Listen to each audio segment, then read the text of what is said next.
చెల్లించకుండానే క్షమించాడు.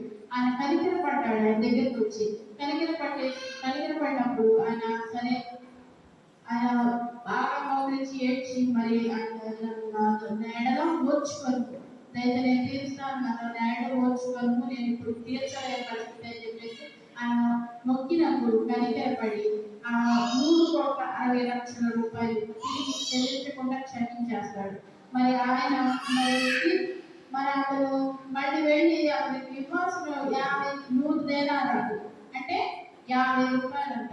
ఆ 50 రూపాయలు చెల్లించమని పేరు మీద కూర్చొని ఆయన్ని చెల్లించే వరకు మరి ఆయన మరి ఆయన నుంచొని చెరసాల్లో వేయించాడంట. మరి 30వ వచనంలో చదవండి. అతను తోడి దాసుడు సాగిపడి నాయన ఓర్చుకొని చెల్లించదని వారిని నేను వేడుకొని కానీ వాడు ఒప్పుకొనక అచ్చి ఉన్నది చెల్లించే వరకు వారిని చెరసాల్లో వేయించాడు. మరి ఆయన దగ్గర మరి 3,60,00,000 రూపాయలు విలువ చేసే అప్పుని మరి ఆయన ఓర్చుకున్నప్పుడు మరి తిరిగి మరి 50 రూపాయలు ఓర్చుకోవాలి కదా, ఓర్చుకోకపోగా ఆయన వదిలిపెట్టకపోగా ఆయన చెరసాల్లో వేసాడు. ఇది ఉపమానం చెప్తున్నాడు దేవుడు. మరి ఇది యజమానుడు విని తన తోడి దాసుడు చెప్పినప్పుడు నేను కరుణించిన ప్రకారం నువ్వు కూడా అలా చేయాలి కదా, నువ్వెందుకు నువ్వు దాన్ని చేయలేకపోయావని చెప్పేసి తిరిగి ఆయన క్షమించకుండా తిరిగి మళ్ళీ ఆయన మరి చెరసాలు వేసినట్టు మనం చూస్తాం. మరి ఇక్కడ ఏమని అర్థమవుతుంది? సహోదర ప్రేమ కలిగి ఉండాలంటున్నాడు. సహోదరుల మీద ద్వేషపూరితమైన భావాలు కలిగి ఉంటున్నారు ఈ రోజు. మరి తోటి సహోదర ప్రేమ ఉంటుందా ఈ రోజుల్లో? ఎవరికన్నా కానీ సహోదర ప్రేమ ఉంటుందా? చర్చిలు వెళ్తారు కానీ ప్రేమ లేదా అని చెప్పేసి అంటారు. మరి సహోదరుని సొంత సహోదరుని ప్రేమించిన స్థితిలో మరి జనం ఉంటున్నారు. మరి ఈ శత్రువులైనా ప్రేమించడం లేదా? లోకస్వార్థ 33:34 మరి ఆయన కల్వరి శిలువలో హింసించే వారిని చూసి ప్రేమించాడా లేదా? మీరు కల్వరి శిలువలో ఏమన్నాడు? తండ్రి మీరేం చేయించినా మీరు ఎరగట్లేదు, మీరు క్షమించమని ప్రార్థన చేసేది. మరి మనం అలా చేయగలుగుతున్న శత్రువులను ప్రేమించమన్నాడు దేవుడు. మరి కుడి చెంప చూపిస్తే ఎడమ చెంప చూపించమంటాడు. మేలు చేత కీడుని జయించమంటాడు. మరి స్టెఫెను రాళ్ళతో కొట్టి చంపుతుంటే ఆయన ఏమన్నాడు? మీరు ఏం దేని కాబట్టి మీరు క్షమించి ప్రభావ వీరి మీద పాపం మోపకాన్ని ప్రార్థన చేశాడు. మరి ఎప్పుడైనా దీని వల్ల ప్రేమ ఏంటిదో తెలుసుకోవాలి. మరి క్షమించే రీతిలో ఉంటున్నాడా? క్షమించట్లేదు. కయ్యూని హేబేలు కనుక చూస్తే మరి సొంత తమ్ముడిని క్షమించలేకపోయాడు, చంపేశాడు. మరి ఏసేది కళ్ళగానే బాగుంది. ఆయన తమ్ముళ్ళు ఏం చేశారు? అన్నదమ్ము తీసుకెళ్లి గోతులు వేసి రాళ్ళతో కొట్టి చంపాలని చూస్తారు కానీ నీళ్ళని బాగా వేసి గోతులు వేసి చంపాలని చూస్తారు కానీ మరి కుదరగా ఏం చేశారు? మళ్ళీ ఐగుప్తు దేశానికి అమ్మేసుకున్నారు. మరి సౌలును చూస్తే దావీదు మీద విషం చూశారు. మరి కేరళ రాజు గారిని చూస్తే ఎక్కడ యేసయ్య వస్తే రాజు అయిపోతాడని చెప్పేసి 2 ఏళ్ల చిన్నారుల్ని దారుణంగా మగపిల్లల్ని చంపేశారు, మరి చంపించేసారు. మరి దర్యావేష రాజకాలంలో దానియేలు మీద మరి ఆ రోజుల్లో పథకం ప్రకారం ఒక పథకాన్ని తీసుకొచ్చి మరి దానియేలు సింహాల బోన్లో వేసి చంపాలని చూస్తారు. అసూయ అనేది ఉండకూడదు అంటాడు దేవుడు. మరి ఆయనలో నిలిచి ఉండే వాళ్ళకి ఏమై ఉండాలి? అసూయ ఉండకూడదు. తప్పిపోయిన కుమారుని ఎందుకు జ్ఞాపకం చేస్తున్నాడు? తప్పిపోయిన కుమారుడు మరి దూరంగా ఉంటున్నాడు. మళ్ళీ ఆయన తిరిగి వచ్చి మరి తండ్రి దగ్గరికి వెనక్కి వచ్చి మళ్ళీ ఆయన పొందుకున్నాడు. మరి ఆయన యొక్క వారసత్వాన్ని ఆయన పొందుకున్నాడు. పశ్చాత్తాపడి మరి తిరిగి మళ్ళీ ఆయన రాగానే ఆయన కుమారుడు నాకు హక్కు ఇచ్చాడు, మరి ఉంగరం పెట్టాడు, చెప్పులు వెలువడిగాడు. మరి కుమారుడుగా వారసత్వాన్ని పొందుకున్నాడు. ఆయన పొందుకోవాల్సిన ఆయన పొందుకున్నాడు. కానీ అన్నదమ్ముల గురించి కింద వస్తే అన్నదమ్ములు ద్వేషపూరితమైన భావాన్ని కలిగి ఉంటారు. ఈ అసూయ అనే భావం అనేది మనలో ఉండకూడదు. దీనివల్ల వారసత్వాన్ని కోల్పోతాం, ఆయన నిలిచి ఉండే భాగ్యాన్ని మనం కోల్పోతాం అని చెప్పేసి చెప్తున్నాడు అనమాట. మరి ఏమైనా ఏం కనబడుతున్నాడు దేవుడు? అసూయ పడమని చెప్తున్నాడా? ప్రేమ కలిగి జీవించమని చెప్తున్నాడు. ఆయన ఈ లోకంలోకి వచ్చింది ఎందుకు? ఏం చూపిస్తున్నాడు? ఒక వ్యభిచార స్త్రీని పట్టబడింది. మరి యోహాను సువార్త 8:3-11 వచనాలు కనుక చదివినట్టు ఒక వ్యభిచార స్త్రీని వస్తారు. వ్యభిచారం అనేది ఒక స్త్రీ వల్లే కాదు కదా, పురుషుడు వల్ల కూడా ఉండాలి. పురుషుడు కూడా అక్కడ ఉన్నాడు కదా, ఆ పురుషుడు కూడా రావాలిగా. ఎందుకు ఒక స్త్రీని మాత్రమే తీసుకొచ్చి నిలబెట్టాడు? పోనీ ఆడ మనిషి వదిలేసేయండి, ఆడపిల్లలు వదిలేసేయండి అంటాడని చెప్పేసి ఆమె ఒక్కదానికి ఆ మాట అంటాడు. అప్పుడు ఆయన పట్టుకోవాలి, ఆయన నిలబెట్టాలి. ధర్మశాస్త్రాలు మీరు ధర్మశాస్త్రం మోసే ధర్మశాస్త్రం ప్రకారం ఏం చేయాలి? రాళ్ళతో చంపాలి. కానీ ఆయన పోనీ ఆడపిల్లలు క్షమించండి అని చెప్పేసి మాట్లాడతారు. ఆయన ధర్మశాస్త్రం మీరుతుందని చెప్పేసి ఆయన నిలబెట్టాలని చూస్తారు. కానీ అక్కడ ఏం జరిగింది? వాళ్ళ ప్లాన్ కొలాప్స్ అయింది. మీలో ఎవరు పాపం అయితే చేయలేదో మొదటగా ఆమె మీద రాయి వేయండి అని చెప్పేసి అంటాడు. అప్పుడు అక్కడ ఒక్కొక్కరికి వాళ్ళ పాపాలను గర్తిస్తాయి. అప్పుడు దేవుడు చూడగానే అక్కడ వాళ్ళు ఒక్కొక్కరికి ఏం చేస్తారు? వాళ్ళు రాళ్ళు, పెద్దవారు మొదలు చిన్నవారు మొత్తం రాళ్ళు కింద పడేసి దూరంగా వెళ్ళిపోతాడు. అమ్మ తల్లి చూడగానే వాడు ఎవరు ఉంటారు? ఆమె యేసుప్రభు. అమ్మ నిన్ను ఎవరు ఏమి చేయలేదు, ఎవరు నీకు శిక్ష విధింపలేరా అని అడిగితే, నాకు ఎవరు శిక్ష విధింపలేదు ప్రభు, నేను శిక్ష నీకు విధింపను, నీకు వేరే పాపం చేయమన్నాడు. మరి మనమైతే అసహించుకుంటాం. పో సన్నస్తారా, పో నేను బట్టి నేను దొరికిపోయాడు, ఇక్కడ నన్ను పట్టుకునేవాడు అన్నాడు దేవుడు. చీపో అని చెప్పని తీసుకున్నాడు దేవుడు. తిట్టాడా? ఆమె శపించాడా? ప్రేమ చూపించాడు. ప్రేమను కలిగి ఉండమంటున్నాడు. మన ప్రేమకు బద్దులమై ఉండాలంటున్నాడు దేవుడు. ఆమె మీద ప్రేమ కనికరం చూపించాడు. ఆయన అట్లా కనికరం చూపించుకొని ఆ పాపిగా మిగిలిపోయింది. జక్కి దగ్గరికి వెళ్ళాడు, ప్రేమను చూపించాడు. ఆమె చేర్చుకోవడానికి ఆయన ఇంటికి రక్షణ వచ్చాడు. ఇతర కూడా అబ్రహాము కుమారుడే వారసత్వాన్ని పొందాడు. వారసత్వాన్ని పొందుకున్నాడు ఆయన. అలా మనం కూడా వారసత్వాన్ని పొందుకోవాల్సిన మరి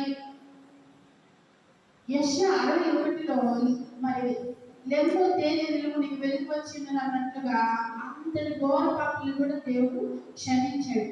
యెషయా 49:15లో స్త్రీ గర్భంలో పుట్టిన బిడ్డలు కరుణింపకుండా ఉండిద్దా, తన చంటి పిల్లలను మరచిన వారైనా మరచునేవారు కానీ నేను మిమ్మల్ని మరొకరు అన్నట్టు గొప్ప ప్రేమ అయింది. సుంకర్ల పాపలతో కూడా కలిసి భోజనం చేశాడు. ఆ సుంకర్లు మరి పాపలతో మరి ఆయన కూర్చొని ఆ పాపతో తింటుంటే పక్కన పరిస్థితులు శాస్త్రాలు అంట అసూయపడ్డారంట. ఏంటి మీ బోధకుడు ఆడతో కూర్చుంటున్నాడు అన్నాడు. మరి నేను నశించుకోవాల్సిన వారి కోసమే నేను వచ్చాను, నశించదు కానీ వెదకి రక్షించడానికి నేను ఇక్కడికి వచ్చాను అంటున్నాడు. మరి అట్లా రక్షించడానికి నేను వచ్చినప్పుడు నేను ఇక్కడ కూర్చుంటాను, నేను వారి కోసమే వచ్చానని చెప్తున్నాడు. మరి మత్తయి సువార్త 21 నుంచి 30 వచనంలో సుంకరను వేసిన నీకంటే ముందుగా దేవుని రాజ్యంలో ప్రవేశించుదని నీతో నిశ్చయంగా చెబుతున్నాను అంటాడు.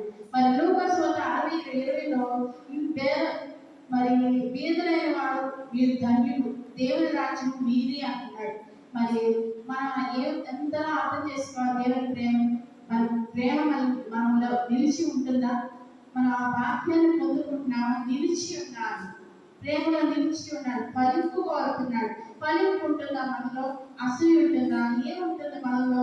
మరి మరి ఆయన నిలిచి ఉంటే బహుగా ఫలిస్తూ ఉంటాడు, విస్తారమైన దీవులు ఉంటుందంటాడు. మరి ఇంకోటి ఏంటంటే మీకు ఏది ఇష్టమో అడుగుడి, అది మీకు అనుగ్రహింపబడిన అంటాడు. మరి అదే ద్రాక్ష, నిజమైన ద్రాక్ష వల్లిని నేను తీగలు మీరు అన్నారు కదా, అదే మరి అదే వాక్యంలో అదే యోగంలో 1వ యోగం 4వ అధ్యాయంలో ఉంటుంది అనమాట. ఆయనలో నిలిచి ఉంటే మనకు కలిగేటువంటి ఫలితాలు. ఆయన నిలిచి ఉన్నందుకు మీకు ఏది ఇష్టమో అడిగే మీకు అనుగ్రహిస్తాను అంటున్నాడు, బహుగా ఫలిస్తారంటున్నాడు. ఆయనలో నిలిచి ఉండే వాక్యాన్ని మనం కలిగి ఉంటానంటున్నాడు. మరి అంజూరం చెట్టులాగా పెరిగి వేసే స్థితిలో మనం ఉండకూడదు అంటున్నాడు. మరి మనం నిలిచి ఉండే వాక్యంలో మనం ఉన్నామా? మరి అంతకంటే ధన్యత ఉందా? మనకి నిలిచి ఉండాలి అంటాడు. మనకు ఉన్నటువంటి తలాంతం దేవునికే వాడాలి అంటున్నాడు. మరి అది ఉందా మనలో? ఫలించే స్థితిలో మనం ఉన్నామా? దేవుని దూరస్తులుగా జీవిస్తున్నామా? ఏమై ఉన్నాము? మరి ఆయన మన కోసం అంత త్యాగం చేసి లోకానికి వచ్చాడు. మరి ఆ ప్రేమ మనం కలిగి ఉంటున్నామా? మరి ఆ ప్రేమను ప్రకటించే వాళ్ళే ఉంటున్నామా మనం అసలు? మరి ఆ ప్రేమలో నిలిచి ఉండి ఆయన మహిమ తెచ్చే బిడ్డగా మనం ఉన్నామా? అది మనం చూసుకోవాలి. ఆ ప్రేమను పొందుకోవాల్సిన బద్దులమై ఉన్నాం మనం. మరి సహోదరుల విషయంలో, మరి ప్రాణం పెట్టే విషయంలో కూడా ఉండాలి. మరి 1వ యోహాను 3:16 దీనివల్ల ప్రేమ ఏంటో తెలుసు.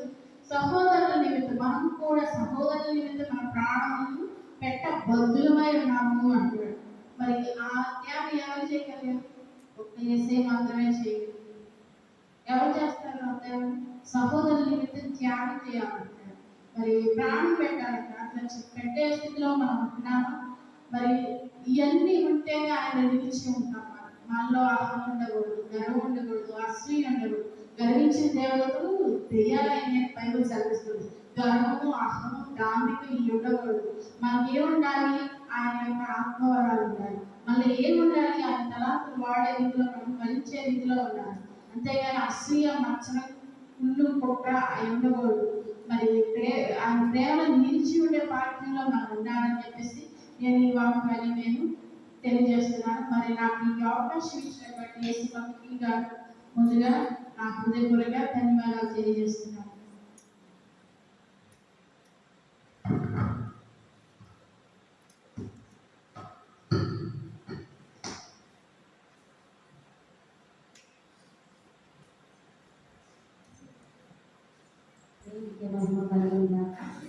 వెళ్ళిపోతారా ఉంటారా?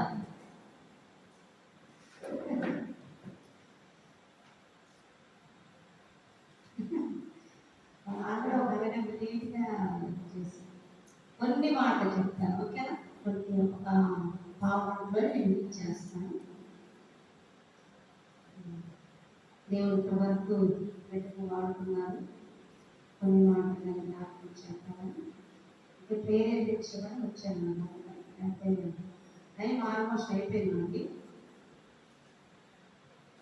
ఒక వ్యక్తి గురించి మాట్లాడి ముగిస్తాను. నేను ఉదయకాల సమయంలో ఈ వాక్యాన్ని ధ్యానించాను.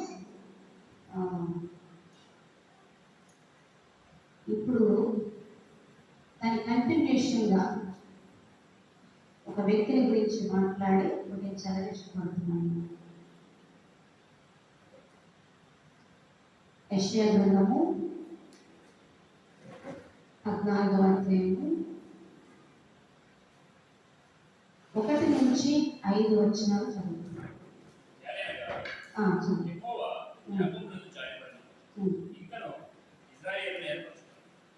వాటి స్వదేశంలో నివసింపజేయడం, పరదేశం వాటికి వారు యాకోబు కుటుంబం హక్కుని జనములు వారిని తీసుకుని వచ్చి వారి స్వదేశమున వారిని ప్రవేశించారు. ఇజ్రాయేల్ వంశస్థులు యెహోవా దేశంలో వారిని దాసులుగాను పనికత్తెలుగాను స్వాధీనపరుచుకున్నారు. వారు తమను చెరలో పెట్టిన వారిని చెరలో పెట్టి తమను బాధించి వారిని ఏడుదు. ఈ బాధను, ఈ ప్రయాసమును, ఈ చేత చేయబడిన కఠిన దాస్యమును కొట్టివేసి